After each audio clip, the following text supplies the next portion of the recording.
These are the 5 skills that you need to become a better person. Number 1, decision-making skills. The quality of your life is determined by the quality of decisions that you make. It is not enough to have a dream. It is not enough to have a vision. You also need to align your actions with the quality of your dream and your vision. In the book The Alchemist, Paul Coelho writes about a boy who had to make difficult decisions on his quest to achieve his vision. And on page 14 he writes, "Here I am, between my flock and my dream," the boy thought. He had to choose between something that he had been used to and something that he wanted to have. There was also the merchant's daughter, but she was not as important to him as his flock because she did not depend on him. Maybe she did not even remember him. He was sure that it made no difference to her when he appeared, for to her each day was the same, and when every day becomes the same as the next, it's because people fail to recognize the good things that happened in their lives every day when the sun rises.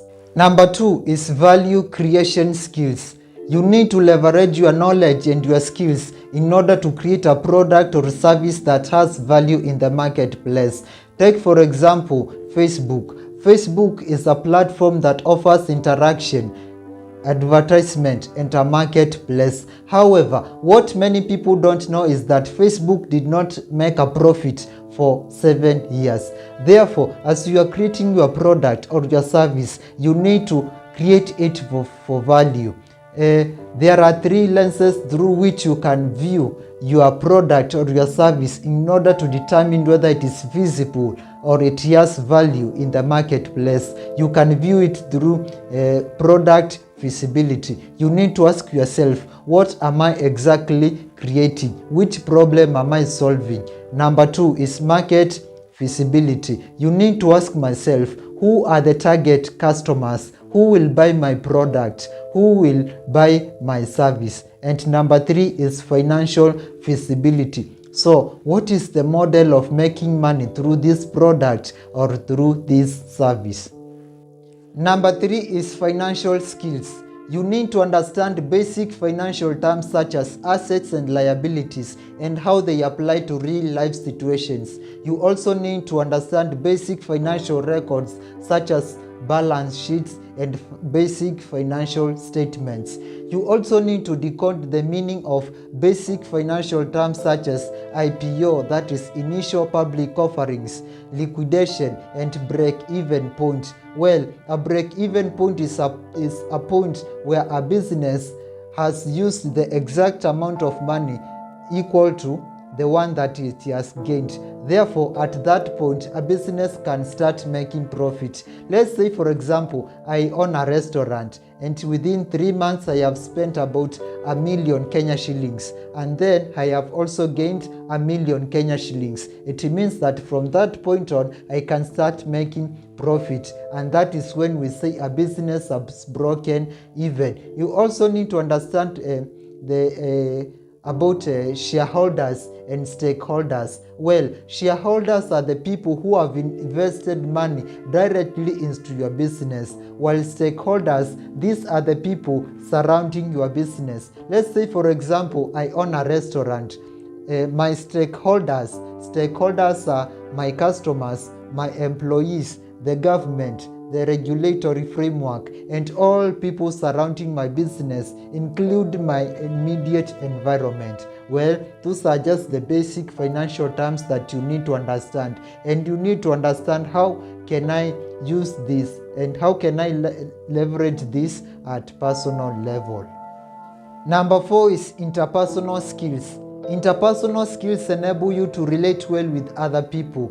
Communication is a major aspect of interpersonal skills. Remember, 60% of communication is nonverbal, while 40% of communication is verbal. Nonverbal communication cues include the way you use your body, the way you move your body, your gestures, and generally how people perceive you. Well, verbal communication cues include your tonal variation, the way you use speech, the way you pause while speaking, and the way you project your voice. I will give you an example of a short poem.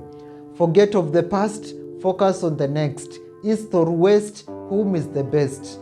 And this one, forget of the past, focus on the next. East or west, whom is the best? Well, you will understand that when I want to get you excited, I will talk fast. When I want to get your attention, I will talk slowly. I will talk slowly when I want to get your attention. And that is a major aspect of communication.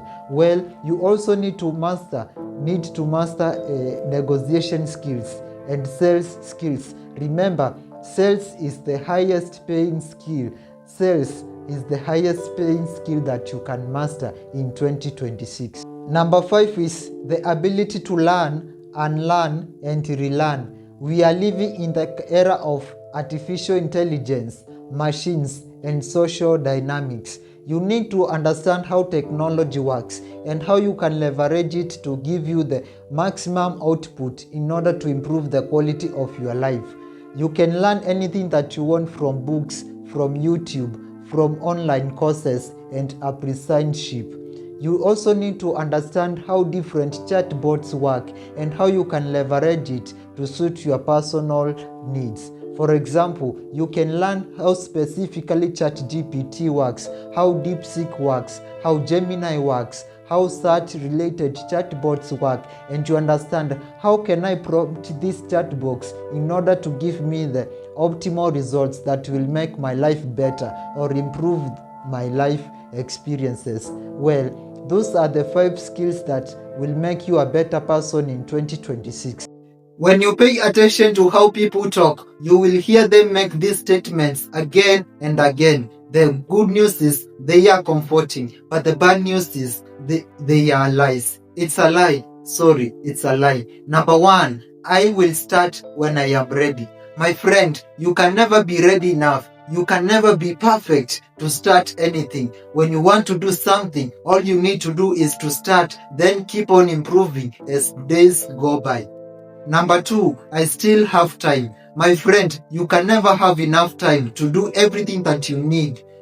Remember, time is the most perishable resource in your life, so you can never have enough time. Number 3, I am too young to invest. Well, investing knows no age. You can start as early as you want. Number 4, this person will change. My friend, the truth is, people rarely change. So, do not expect other people to change. Just expect yourself to change, but not other people. Many people stay in toxic relationships and situations because they expect the other people to change, but that can never happen. People rarely change. Number 5, one day everything will be okay. I'm sorry, no.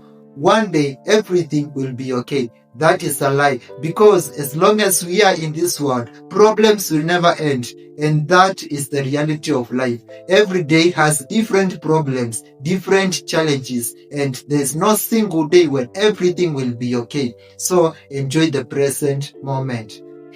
Number 6, I am the best. Well, I'm sorry, you are not the best. Remember, there will always be someone doing better than you. There will always be someone earning higher than you, more talented than you, performing better than you. So all you need to do is to know that you are not the best, and that should challenge you to become a better person, to keep improving your craft, to keep training, to keep becoming better. Just be the underdog.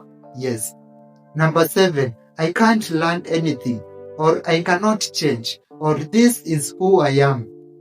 My friend, you can learn anything if you are willing to. You can become a better person if you are willing to. And you can improve your habits if you are willing to. Remember, the concept of brain elasticity states that any new behavior can be adopted after you practice it for 21 days. So the brain is malleable, your body is malleable, and you can always become a better and improved version of yourself. Number 8, I cannot make money. Or wealthy people are thieves. Or I cannot make a certain amount of money. Well, that is not true, because you can make any amount of money as long as you are providing value and you understand how systems work. Then find a way to manipulate the systems in your favor. Remember, wealthy people are not the most hardworking people, but they are those people who have found out how systems work, then they find a way to manipulate the systems as they create value. Number 9, I cannot live or I cannot survive without this person or this substance. Well, sad, the truth is you can live without any person, you can live without any substance. So, you can live without any person, without any substance. Yes, and that is the reality of life. Number 10, it is the government. The people who say this statement are always finding a way to blame other people or to blame government or to blame external forces for their problems. And well, sometimes we blame the government, but not all the time we need to blame the government. We need to start taking responsibility for our actions. Remember, when you want to blame other people, just take a mirror and place it in front of you. And the person that you see in the mirror, that is the person that you need to blame. And that is yourself. Well, those are the 10 dangerous lies that people need to tell themselves.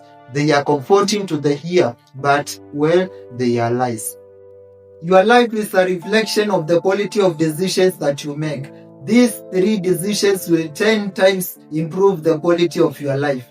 Number 1, decide to rise above the status quo.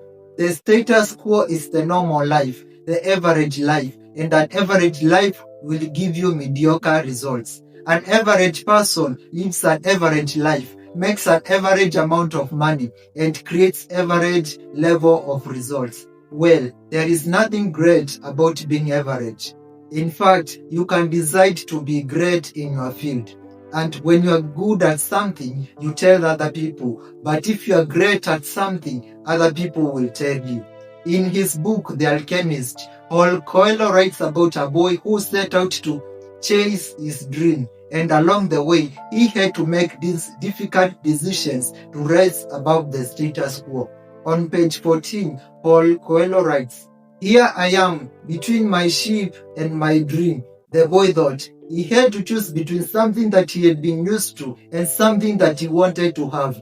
There was also the merchant's daughter, but she was not as important to him as his flock because she did not depend on him. Maybe she did not even remember him. He was sure that it made no difference to her when he appeared, for to her each day was the same, and when every day becomes the same as the next, it's because people fail to recognize the good things that happen in their lives every day when the sun rises.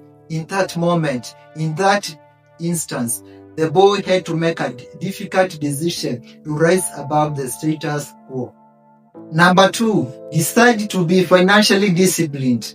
Financially disciplined people understand the difference between assets and liabilities. In simple terms, assets put money into your pocket, while liabilities take money from your pocket. Financially disciplined people understand the power of compounding, or rather compound interest. Well, the good book says, those who have much, more will be added to them, while for those who have little, even the little that they have will be taken and given to those who have more. Well, this is a principle in wealth creation, and you have to understand that in wealth creation, mindset is not enough, motivation is not enough, willpower is not enough, but disciplined. Discipline is key, and one way to enforce discipline is by creating a system. Systems eliminate decision fatigue. I will give you an example. If you walk into a restaurant, it is very unlikely that you will find the owner there serving customers. Instead, you will find workers doing the work. At the end of the day or at the end of the month, those workers will be paid, but they are helping the owner to create wealth. So what the owner has basically done is they have created a system that enables them to generate wealth using the hands and the effort and the skills and the time of other people. So decide to be financially disciplined. Number 3, you need to commit to lifelong learning. The world is currently being run by skills. And there are constant disruptions across every field brought about by technology. Therefore, you need to master a skill that has value in the marketplace. For example, you need to learn about emerging skills and sectors such as artificial intelligence, white labeling, how different businesses make money, and how to create value using the available opportunities. Well, there is a shift in how the world has always perceived business. For example, the classical business theories taught that the four factors of production are land, labor, capital, and entrepreneurship. But constantly, these four factors are undergoing disruption. For example, land is no longer a necessity in production. Therefore, land as a factor of production is dying because I do not need to own a large parcel of land in order to produce something. I can always outsource what I need. Number two, labor. Labor is dying because people are being replaced by robots and freelancers. Number three, capital. Capital is shifting. Whereas in the olden days, we needed financial capital in order to engage in business. Currently, we need even social capital. So eventually, social capital is replacing financial capital. Well, on the other side, entrepreneurship, the demand for entrepreneurs is rising. Entrepreneurs are people who notice the available opportunities in the environment. They gather the necessary resources and take calculated risks in order to take advantage of those opportunities. And before you take advantage of an opportunity or a business opportunity, you need to examine it using these three lenses. Number one, product viability. You need to ask yourself, which problem am I solving? Number two, market viability. You need to ask yourself, before I start this business, who are my customers? How much money do they make? And where do they live? Who are the exact customers that I'm targeting? And number three, financial viability. You need to ask yourself, is there money in the problem that I want to solve? How much money is there? How much money am I going to charge my people? And how much money are people willing to pay for this product? You need to examine the available opportunities using those three lenses. And well, the good thing is that you can always learn these skills online for absolutely zero cost. You can learn these skills online for free. And those are the three decisions that if you make, you will 10 times improve the quality of your life. Do you know that the fear of public speaking is the most common type of fear? At least 75% of people on this planet are afraid of speaking in public. We normally call this type of fear glossophobia, and it manifests in signs like nervousness, sweating, mental fog, and sometimes difficulty in breathing. Don't worry, today I am going to give you 3 strategies to help you overcome the fear of public speaking. Let's go to strategy number 1. Know your topic. When you are required to speak in public or make a public presentation, you need to do thorough research about your topic. You need to know the emerging trends in your topic, and you need to simplify your presentation. Do not use hard concepts or difficult concepts to explain your topic. Remember, simplicity is the key. You also need to familiarize yourself with your notes and your slides and your presentation. So that is number 1, know your topic. Number 2, you need to practice or to train. We normally say that practice makes perfect. For you to be good at any particular field, you have to spend tons of hours practicing, just getting better, just improving. Remember, Usain Bolt had to train for more than 20 years in order to break the 100-meter Olympic records at only 9 seconds. Imagine 9 seconds, but you have to train for years and years. So, if you have to train for years in order to master any other field, why not practice for hours and hours in order to master public speaking? So that is number 2, practice or training. Let's go to strategy number 3, engage your audience. When you are making a public presentation, it is important to engage your audience. Yes, and the most common and the easiest way to engage your audience is through storytelling.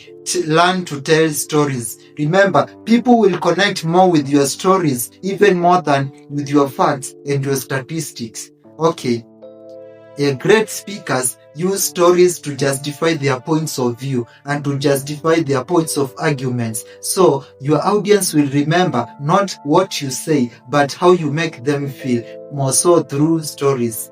That when you are telling a story, remember the 3 pillars of a rhetoric persuasion advocated by Pluto. I am going to give you the 3 pillars of a great story. Number 1 is ethos or credibility. When you are telling a story, show the people that you are qualified or you have enough knowledge to tell that story. It's like you are justifying yourself. Why should you tell the story? That is ethos or credibility.